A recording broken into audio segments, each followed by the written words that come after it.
Hey, it's Max. I'm back, and our customer's just been out for a test ride on his newly flashed bike. This is Bobby Ray. So what's the impression?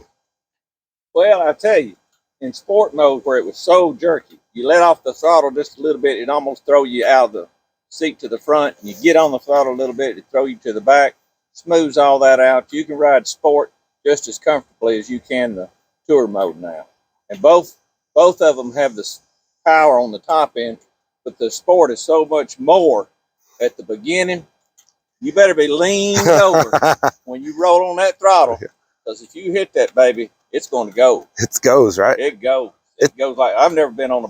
I started put it in rain mode just to get back up here. Yeah. Calm down. Get your breath, right? That's right. It's exciting, isn't it? It takes a little while to get used to it. You know, especially if you're not used to riding sport bikes, and I'm not. So there's a learning curve once you put it on. Don't just get out there and hammer. It's going to come around on you. But it's a hell of an upgrade. Hell of an upgrade. Well, there's nothing like that. I rode his bike, you know, once I finished it, and it was extremely impressive to me. Bang for the buck is, you know, it's a pretty spectacular upgrade. I rode it before and after, just so I could try and have a clear impression in my mind, and I did some highway type roll-on stuff in tour, which is I figure where you're going to ride it most of the time. And you know, on the highway rolling it on, the impression was just that it was flat. You know, it didn't really go.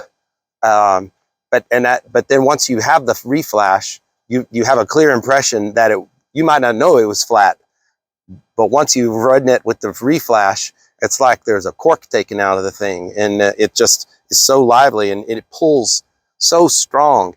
It makes a little bit more of a roar, kind of. I don't know what it is, but it truly is a roar, more of a little bit more angry, particularly in sport mode.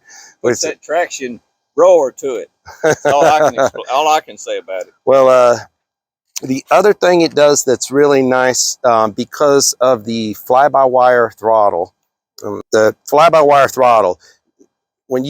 if you're riding along at partial throttle and you just go to 100% throttle in your hand, the motorcycle doesn't believe that that's what you want to do. It thinks you've made a mistake. So instead of it just going like that with the throttle, it does this acceleration. It pulls the throttle open at a pace, let's call it, not instantaneous. The BT-Moto Reflash changes that. So your throttle is now linked directly from 0 to 100%. If you pull the throttle to 100%, that throttle body's going 100%. So it's a much more direct, natural feeling link between the throttle and the motorcycle. So if you want 100% and you got to gas it, get out of the way or whatever, it's there and it'll just go. So that's another cool feature. So, well, was it worth the money? Oh yeah, to me it is. Well, that's what we want to hear. So, hey, give this video a thumbs up. Don't forget to be subscribed to my channel. And if you're looking for one of these reflashes, we're doing them here at Traction. Right on in, and we'll get you set up. Thanks for watching.